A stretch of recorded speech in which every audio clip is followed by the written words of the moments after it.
How are the injuries that are all over the 49ers roster going to affect how they play the Seahawks in week one? Plus, two old friends come to town in Levi's on Saturday night. Things are going to get weird. We'll explain on today's Gold Standard podcast.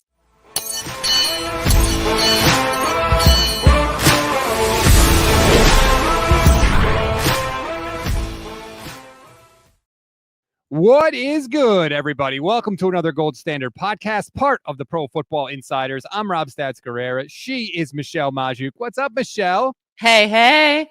Every day we get closer to the NFL season, and that's what we have to live for. It is so close right now. I can't wait. If you're watching on the stream, congratulations. You got a ticket to the gun show. Michelle going sleeveless shirt today. Very exciting. I am wearing a 49ers jersey, which anyone that streams this knows I don't wear a jersey that often, Michelle. But I got my Frank Gore jersey on, as you can see, because that's the next running back that's going to have to play for the 49ers at this point.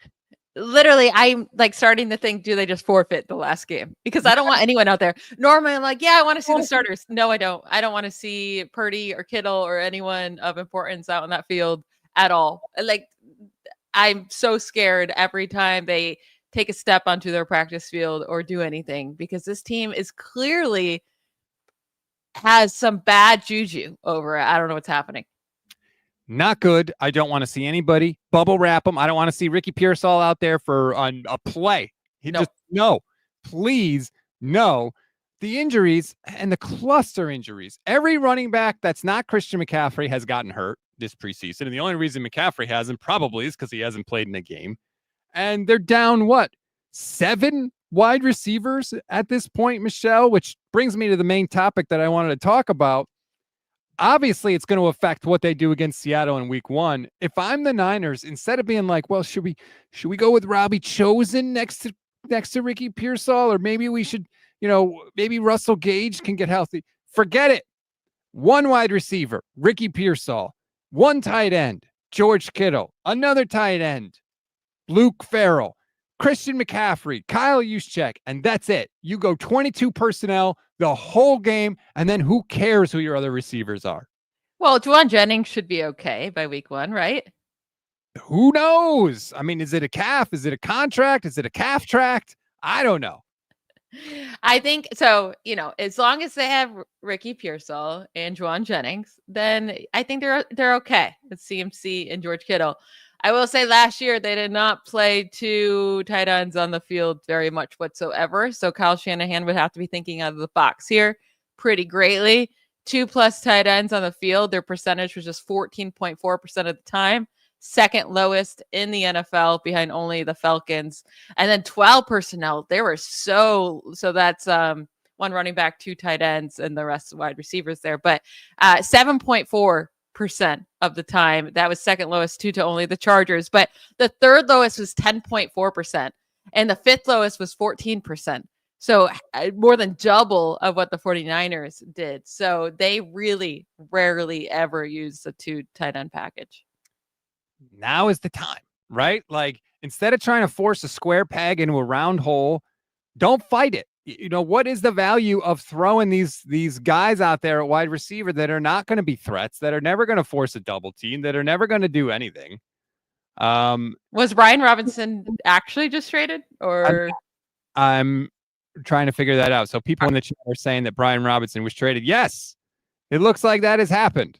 Okay. What? Got a little breaking news here on the program. Brian Robinson has been traded to the 49ers in exchange for a 2026 6th-round pick. So they could have just kept Jordan Mason.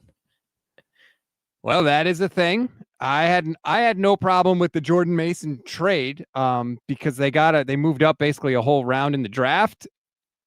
But I don't think they thought, Michelle, that they were going to be down 4 running backs in the preseason. Why would they not think that? They're always down. I can't believe that Kiner got hurt too. That's just crazy. Corey Kiner. He was looking real good. Cool. I mean, I think that's a fine trade. That kind of stinks for Brian Robinson. He should have. You're never earning a contract now behind Christian McCaffrey. But if Christian McCaffrey goes down, Brian Robinson Jr. is a solid running back. Well, look what the 49. I mean, they were really depending on Jeff Wilson to be their backup running back at this point. I know Garendo is back right now, which is good, but let's face it, Isaac Garendo has never been able to stay healthy on the field. He's given me serious Elijah Mitchell vibes, a player that maybe can produce when he's on the field, but can never stay on the field. It was Jeff Wilson was there like another running back that they were maybe going to have to depend on. So I understand why the 49ers made this trade. Yeah, I mean, I think it's a fine trade. It's just funny to me that they switched out Jordan Mason for Brian Robinson Jr. because to me they're the same back, but cool. Yeah, I don't think the 49ers thought, well, it'll because if you looked at the roster, right, you were like, okay, we got Christian McCaffrey, we've got Isaac Garendo, we can, rather than pay Jordan Mason, we can draft another running back that will be much cheaper that we think will produce at a similar level. And then they got, undrafted free agent, whatever you want to say. I understand the thinking in that plan. They were like, well, they won't all get hurt. And guess what? They all got hurt. Because I don't know what this team is going to do. Like, we can't just expect that all these injuries are just going to stop all of a sudden. Like, something has to be going on. Everyone's getting hurt. If I'm Brian Robinson Jr., I am like right. So worried right now that I'm going to go here and get hurt. Right. But I mean, it's the running backs and wide receivers. They just can't keep anybody healthy. Yeah, he's got to be thinking, like, am I about to be part of the curse here? Like, what spirits did we offend that's causing everyone to get hurt? If you're in the chat, tell us how you feel about the trade. I mean, they needed it. I'm fine with it. It's just like he's a free agent next year, so it's just a 1-year thing here. And I think for him, unless he gets a shot, like if CMC goes down and he gets a shot, then maybe he can earn his money. I think for him, I'd be like, damn, that stinks. Well, here's what I don't love about it. So the Niners gave up a late round. Well, they swapped late round picks in 2027 in the Sky Moore deal. This is a 6th round pick in 2026. The Niners, those are the picks the Niners hit on. You can't be giving these up for Brian Robinson for these 1-year rentals. Especially when, I mean, I guess they switched out Jordan Mason for Robinson, and what they traded Mason away for a 5th. Yeah, I believe it was a 5th round. So I guess they get a 1-round jump up and switch out Mason for Brian Robinson. I think that's okay. I think your point holds, though, which is the Niners let a lot of veteran guys go this offseason, and now they're having to make trades for depth. And you're right. And you've said it. And Tim Kawakami has also pointed it out. Like, you could have just kept the guys that were already on the roster. You chose not to do it. Now, they also knew that they had 11 draft picks. Unfortunately, like 6 of those guys are hurt right now. I mean, there's really nothing that we can say about these injuries because no one knows what the clear problem is. It has to be something going on with the field. I think that makes the most sense, that it's not just the staff that can't handle this, right? Like, something's going on here and they need to obviously investigate into it. I hope they're not just thinking that this is just bad luck. Sorry, I shared the wrong screen here. Let me throw this up on the screen. This is the 49ers draft so far this year, right? Mykel Williams, he's currently hurt. Alfred Collins is healthy. Nick Martin is healthy. Upton Stout, currently hurt. CJ West, currently hurt. Jordan Watkins, currently hurt. Jordan James, currently hurt. Marquise Siegel seems to be okay. Curtis Rourke, we knew was going to be hurt, but he was hurt coming into the year. Connor Colby is healthy, and Junior Bergen is healthy. That is a ton of their draft class that is banged up right now. Now, fortunately, none of these guys, are out for half the season or anything like that. But that's not even the though, because we're already so worried about having to depend on so many rookies, right? So many inexperienced guys. Well, now they also haven't had the training camp they needed to be even like at the rookie level where they're still inexperienced, but now they're even going to be further behind than that. So having to depend on so many of these guys stepping up when they had to miss so much of practice, that just makes it scary. It doesn't mean it can't be good. It just makes it harder and more risky. Sam Mateo says Christian McCaffrey, Isaac Garendo, Brian Robinson, Jordan James, and Corey Kiner on the practice squad is great depth. I think that involves a level of thinking like, well, when the injuries stop, we'll be good. The problem is the injuries never stop in the NFL, and particularly for this team. So I don't think you're ever going to get to a point where you are going to have all those guys on the roster, San Mateo. Although I do agree, if they did, I think they would be okay. I just don't know that we'll ever get to that point. At this point, it's hard to say that, right? Because last year is when we had hope that, okay, well, they're coming back right before the season. It's all good, right? And we felt confident, like, okay, they were injured throughout the offseason, but they're back, like all these players. Well, then the injuries kept happening during the season too, because when it just seems like something's going on here that they cannot control their injuries. So it happening again this offseason, it's really hard to say it's just going to get fixed during the season because we saw it last year. It did not. Yeah, I would not. I mean, any 49er fan that thinks that this is just magically going to get better. Who are the guards that are starting in week 1 if Pooney is out? Well, if Pooney's out, it's hopefully going to be Ben Barch with his robotic arm and probably Connor Colby, I would think, at this point. Have you ever heard of a worse interior offensive line than Ben Barch, Jake Brendel, and Connor Colby? No, but to be honest, I don't know how many interior offensive lines I could name around the NFL they're starting right now. That would be, I think, probably in contention for the worst starting interior offensive line ever. Ever? I don't know about that. I think that's a little... Right now. I think you're overstating it slightly. I don't know how much orange juice is in that mimosa that you're drinking, but I imagine... Actually, very, very little, because I was almost out of orange juice. So this is like all champagne. That's the thing with Michelle. She's never out of champagne. If there's a part of the mimosa that you're running low on, it's always the orange juice. Oh, yeah. Don't worry. If you're watching the stream right now, I got Brian Robinson's numbers up for you. Last year, he played 14 games for the Commanders. He ran for just under 800 yards, 8 touchdowns, 4.3 yards per attempt. Doesn't make me feel any warm and fuzzy. And he didn't really do much. That was his best of his career. Right. Brian Robinson Jr. is just clearly just a dude. I mean, so I have a new podcast now called The Analyst in the Armchair. If anyone wants to go check it out. But we were talking about Brian Robinson Jr. and where he could get traded to.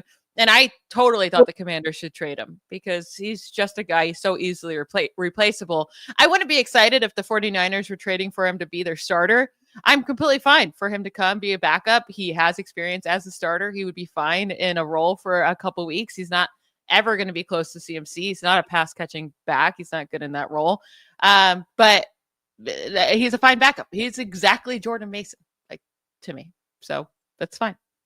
The question for the 49ers is how often is he going to have to play? And also, why are you in a position where all of a sudden you have to trade for depth?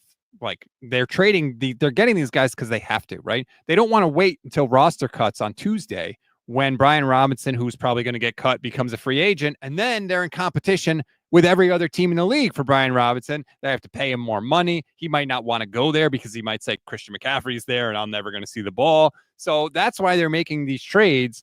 But he's not free, right? He costs the draft pick.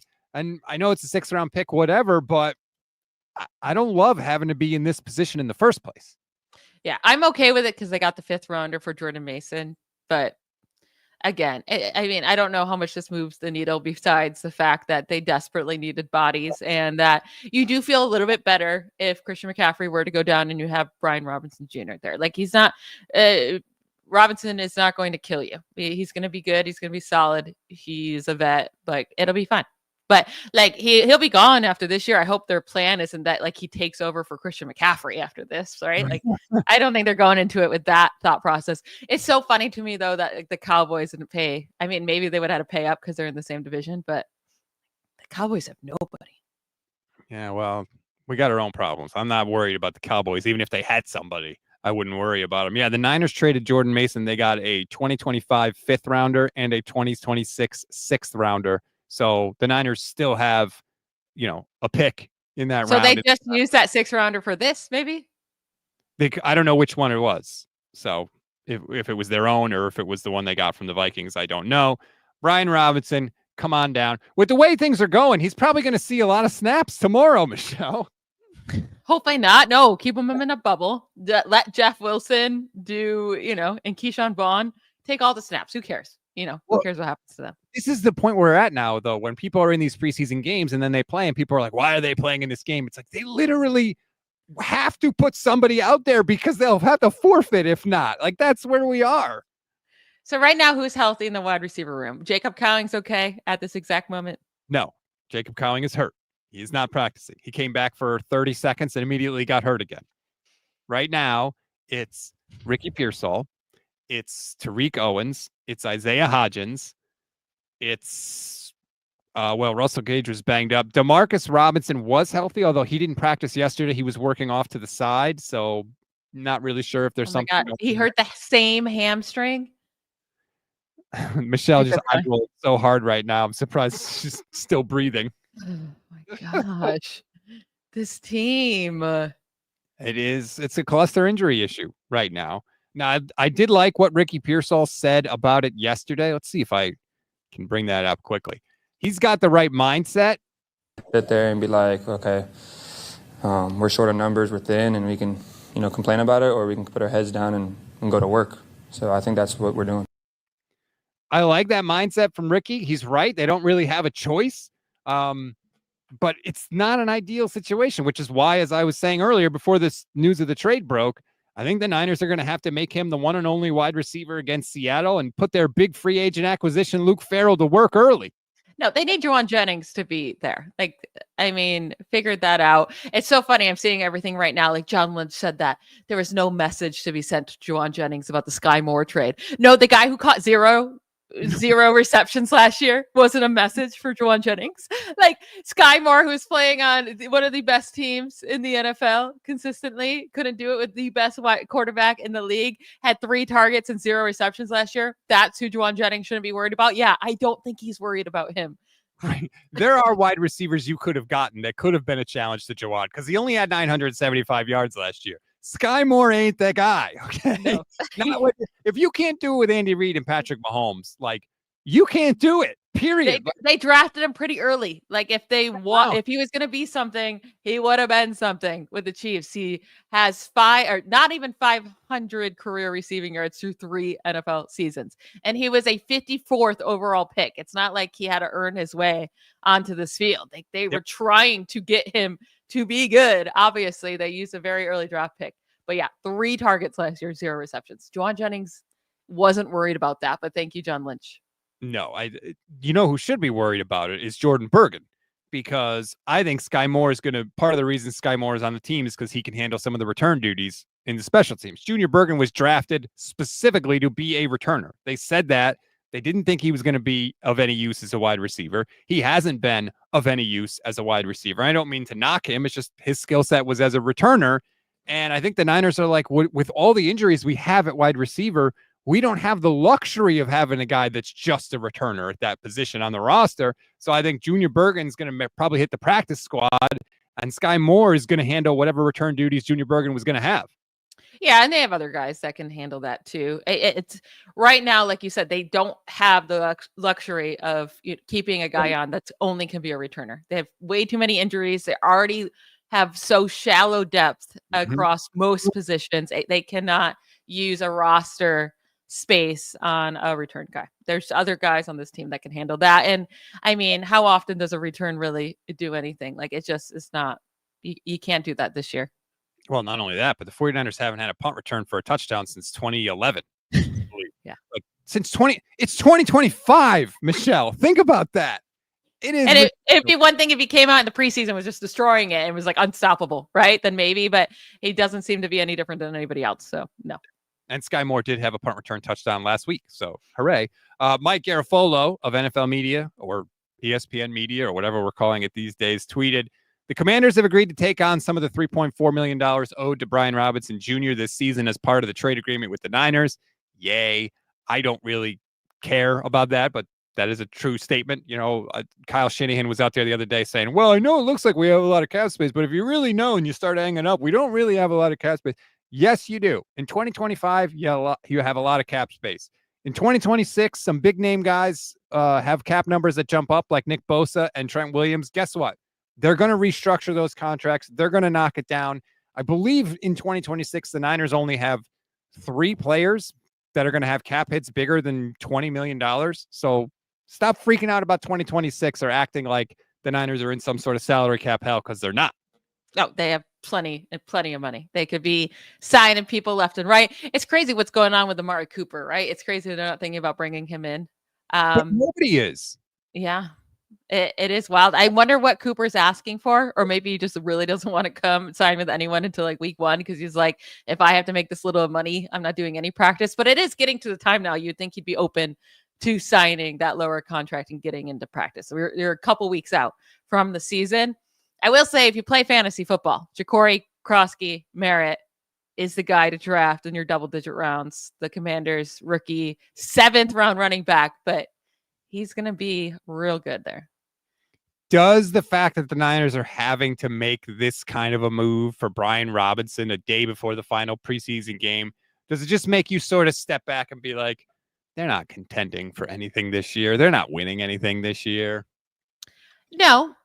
I don't think that. And I like that the front office is being aggressive and they clearly think they're contending this year. I think we were really worried about that to start the offseason. Like, is this them telling us that this is just one of those years where they're kind of revamping and whatever happens? But I think them making these moves means they're fully all in on winning this year still. And I think this is a completely fine move. I mean, this is a very cheap move. I think it gives them good depth at a position that we've been worried about behind. And I mean, obviously all of these positions we're worried about depth. And if they want to keep adding these type of guys, that would be great. Now, stop trading for them. You could have gotten players like this in free agency for very cheap, but fine, whatever. Sean Turner, I like this comment, says Brian Robinson strained a hamstring when he read the text from his agent. I'm sure it's coming. I like the comment that said, I hope Sky and Robinson bring their own bottled water. Well, Johnny Dell of the Johnny Dell Football Academy, who did a show with me yesterday, had a really good tweet about the injuries. And it wasn't just a Shanahan thing, right? Johnny Dell had a tweet, and Rich Madrid also had a tweet. The Niners were bad in injury luck going back to 2013. They were 23rd. 2014, 28th, 2015, 26th. This is not just a Shanahan thing. 13 out of the last 15 years, the 49ers have been beset by injuries in a way that is, among the worst in the league. And that has to be the practice field, right? I don't know. I have no idea. It has to be.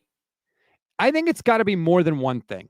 If it was just one thing, I feel like they would have fixed it. I think it's got to be maybe the practice field, maybe whatever nutrition program these guys are on. Maybe they're not sleeping enough. Maybe they're not hydrating enough. I think it's a combination of stuff because it's impossible for it to be luck if it goes on for 15 years.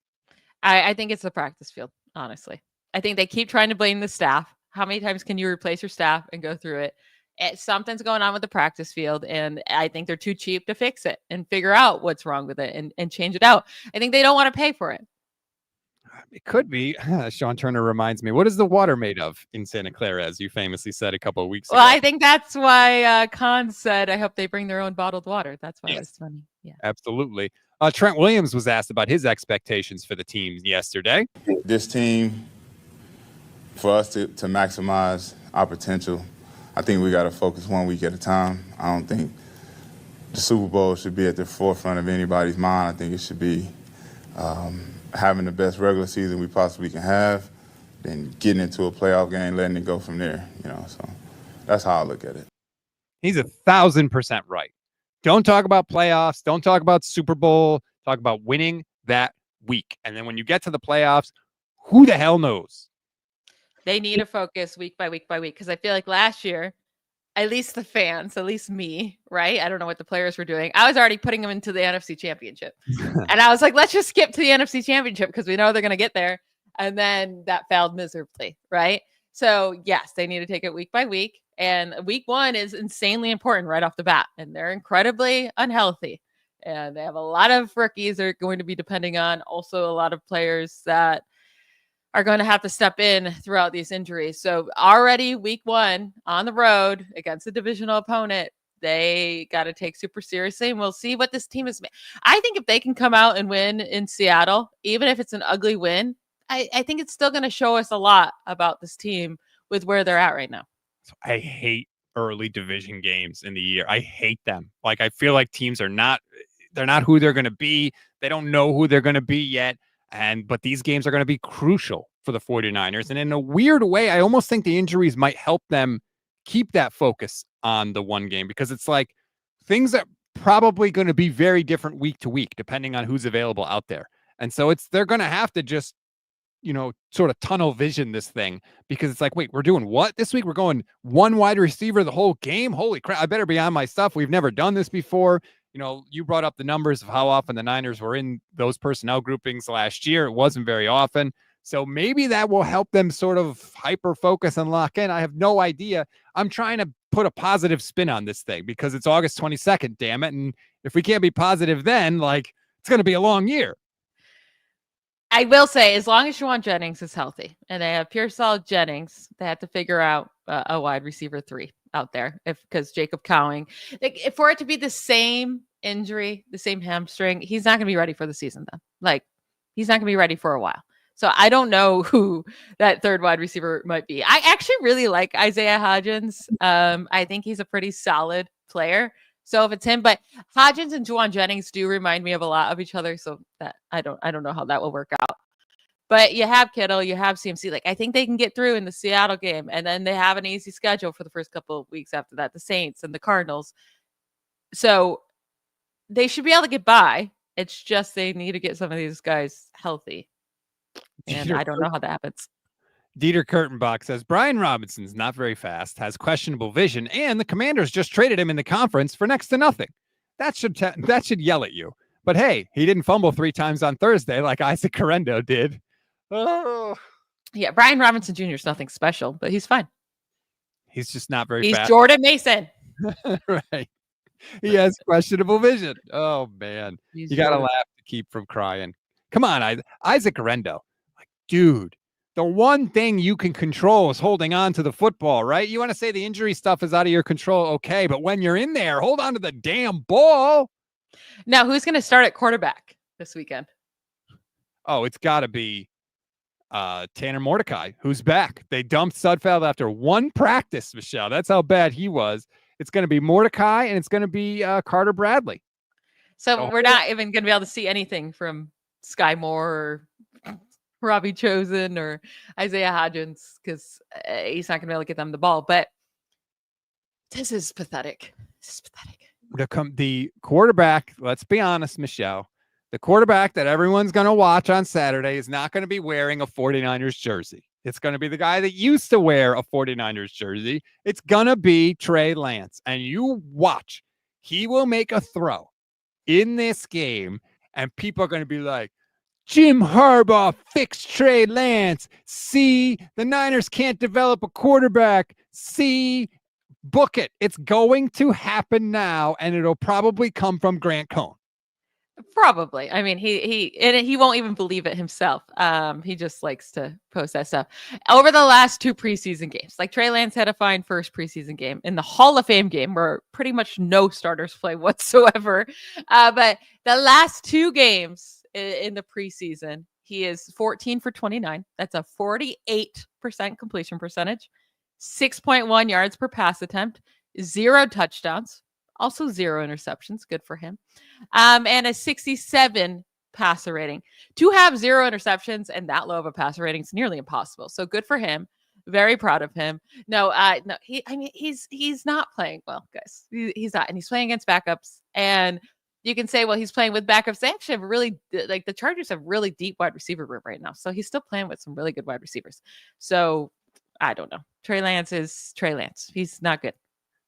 See, people see the couple of good plays he's had this preseason, and they're like, he's so much better. He's so good, and they don't watch the whole rest of the game. And look, I'm not trying to dump on Trey Lance. I've always said the same thing about Trey, which is you have to give him actual snaps because 4 starts isn't enough to know. No one is going to say about Cam Ward this year after 4 starts. So get him off a team. He can't play. We know exactly what it is. He'll never be good.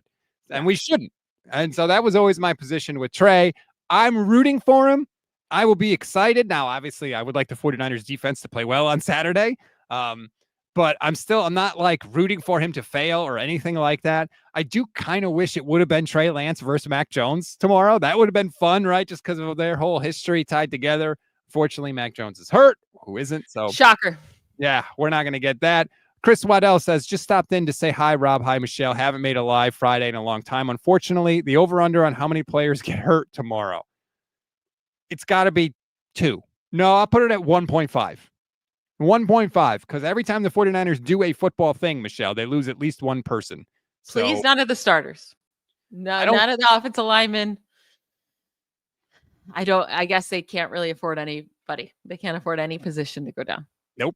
Kyle said this week he's not going to play very many starters, which good. I think he knows the deal. He knows what's up.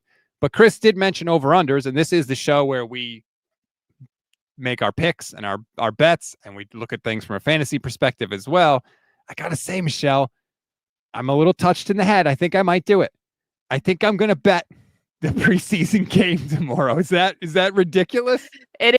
And what are you going to bet on? Like, who are you going to pay? Like players, or like just who's going to win the game? What are you going to bet? I'm going to take the Chargers to win for sure, because I'm never going to pick a team to win that's quarterbacked by Tanner Mordecai and Carter Bradley. So that's the first thing.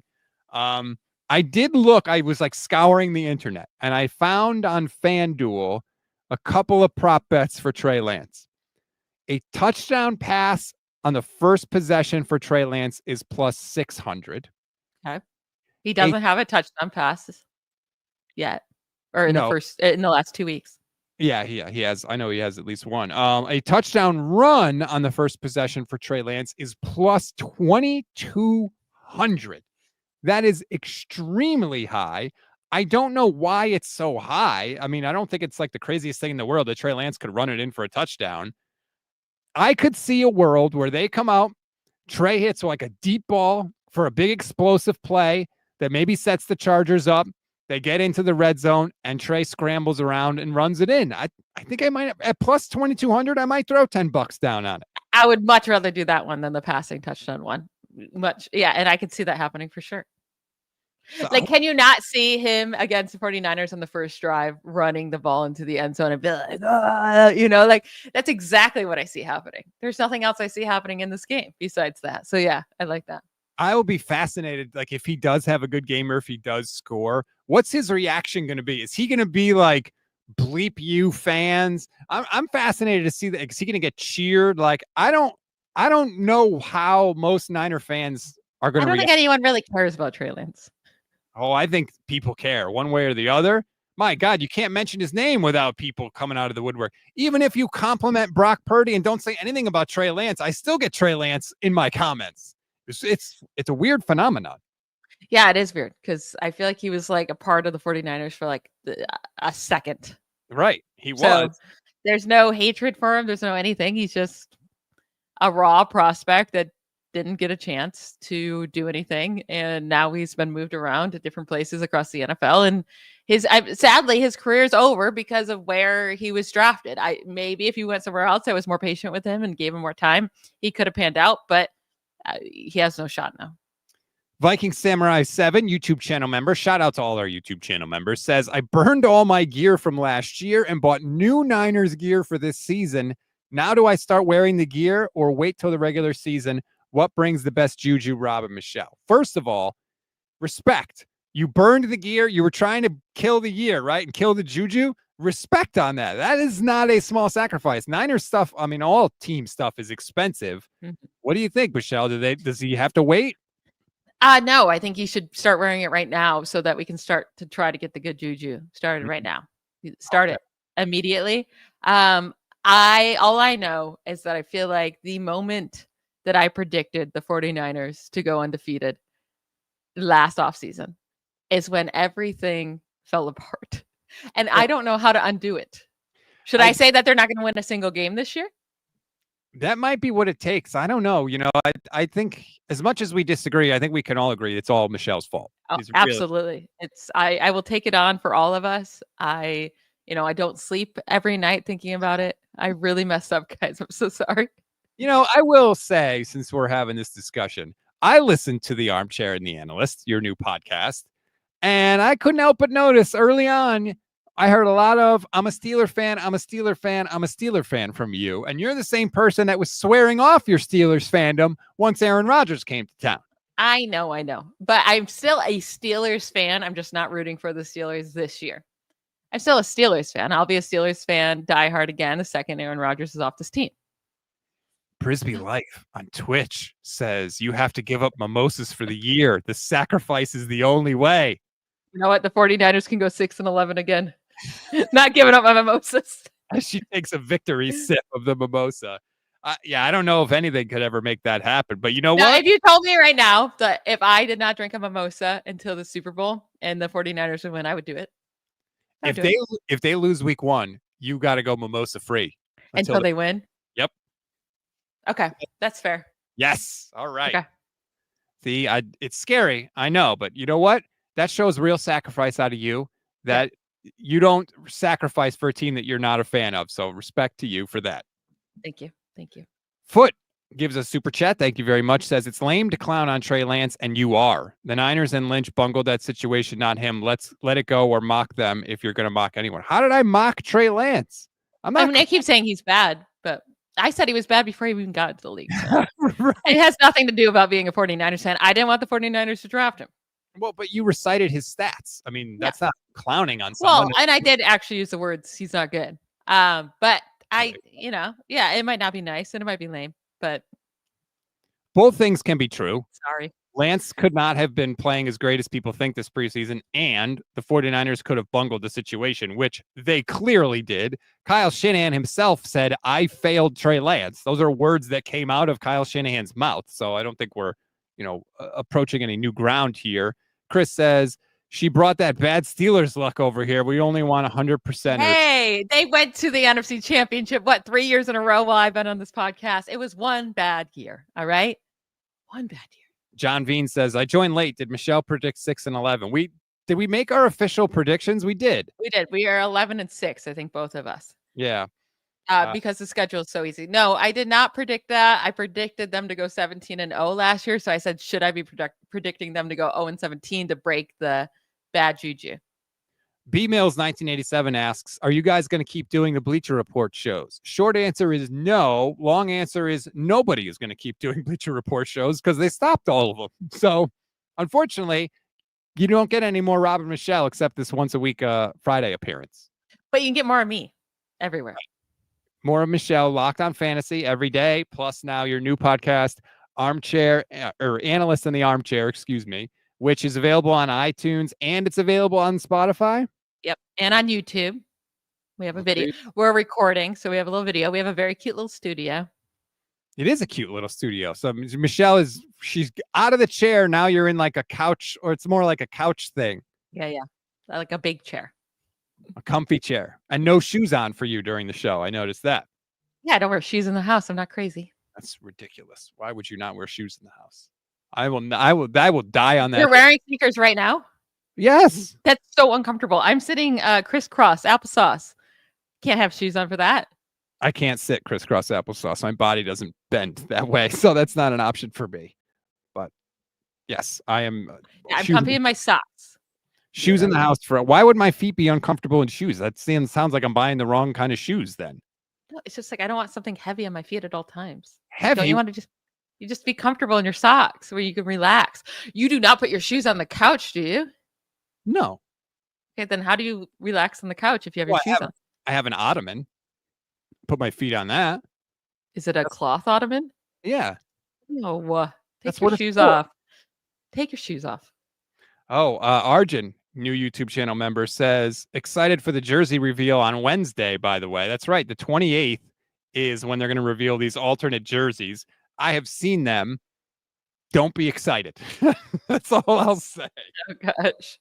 I never get excited about jerseys, but like you normally do. So for you to say that, that's saying something. Yeah, I love jersey. Now, I haven't seen the helmets, so I don't know if they changed the helmets at all. I hate that red color jersey that you're wearing right now. I love that they went darker red. No, this is the red. These are the same color red jerseys that they wear. No, the candle's way darker in the back. I don't think so. I think it just looks different, maybe because that's way more red. Well, hold on. This is not a Nike jersey because this is an authentic jersey, but Nike wasn't the company. The Niners actually sent this jersey to me when I was working at ESPN Radio, but that was when Reebok, I think, was doing it. So I don't know if Nike uses like a different color or whatever. That Kittle jersey behind me is a Nike Kittle jersey. So I don't know. That could be it too. But yeah, Sean Turner says, I guess the players did a fake react. They all went nuts. Well, of course it's fake, Sean. You think the Niners are going to post reactions to the jersey of players being like, meh? They're always going to post nothing but good ones. So, I mean, wait until Sean finds out about reality TV not being real. Right. There's no Santa either. Wrestling, WWE is completely real. Yes, it's all fake. I will tell you that the jersey is black. That's all I'll say. I don't want to spoil it for anybody. But I do love me some black jerseys. Does that mean it looks too much like the Saints? Because that's what you're worried about. No, I have to say what they've done is it doesn't look too much like the Saints with how they've done it. Now, again, I haven't seen the helmet. If the helmet is black and gold, maybe that would be too much like the Saints. I don't know. But I want, if they have a matte black helmet. Yeah, that could be cool. That would be amazing. With a gold SF. I love matte helmets. Like, I hate the shiny. I need it to be matte looking, and then it's so much sexier immediately. But if it's a black matte helmet, that's like the elite 101 of helmets. I could see that. I hope they do something cool. Like just try to make it a little creative. Now, I will say this too. There are jerseys that look better on players on the field during games than they do on like a mannequin. I don't know why, but they're definitely because these men are made of like just steel in perfection, most of them. So yeah. So I have only seen the jersey on a mannequin. I haven't seen it on a player. So maybe they look better when they get on the field, but I was not impressed. So just throwing that out there. All right. Was there anything else I wanted to share with everybody? Not particularly. So I think we're good for today. Next week is the dead week. Unfortunately, I hate next week because it's a tease. We get football, and then we have to wait through the dead week in the schedule before the regular season begins. But normally, like I said, this is our betting and gambling and fantasy show. We'll break down the matchups. We'll give you our best bets. I should tally up the actual number, but we had a very good year last year. Great year. Even though the 49ers were not great. For some reason, there were some like trends that seemed to hold almost every single week. So we were actually able to make money, at least if we couldn't get the satisfaction from them actually winning games. Yeah, and I think we could start talking about the Seahawks matchup already next week. Not like the bets, and then there's also a lot of bets that got added lately for season-long bets. Maybe I can give some of my favorites next week. Ooh, help some people win some money. Love that. We'll do season-long bets. We do prop bets every week. Make sure you join us. It's going to be a lot of fun. Like this video, subscribe to the channel, click the bell so you want to know if we're live. We're live every single weekday. What do you got going on this weekend, Social Butterfly? So I might have to go to urgent care after this. I got bit on the toe by something, I don't know what, a couple nights ago, and it's double the size as it should be, and it's really, really gross. And I can't move it. So I'm pretty sure it's infected. And it's very red. So I think I have to go to urgent care. And then I have my main league's fantasy draft tomorrow. So I'm very, very excited about that. Very cool. Well, let me just say, if you had shoes on, nothing would have been able to bite you in the toe. I knew you were going this. As soon as we were talking about the shoes, I was like, you know what? He's totally going to come at me for this bite. And you're right. If I was wearing shoes, I would not have this issue. Okay, as long as we could both agree. Also, if you're around tomorrow, 4 to 7 p.m. Eastern time, I will be hosting on ESPN Radio. We'll be talking college football. We'll be talking pro football with preseason stuff happening. So if you got some time, you're bored, throw on the radio, you'll be able to hear yours truly hosting. So hopefully you tune in for that. I'm a little rusty on the radio side, but it's going to be a lot of fun. Enjoy the rest of your Friday and your weekend, everybody. We'll talk next week. Bye, y'all.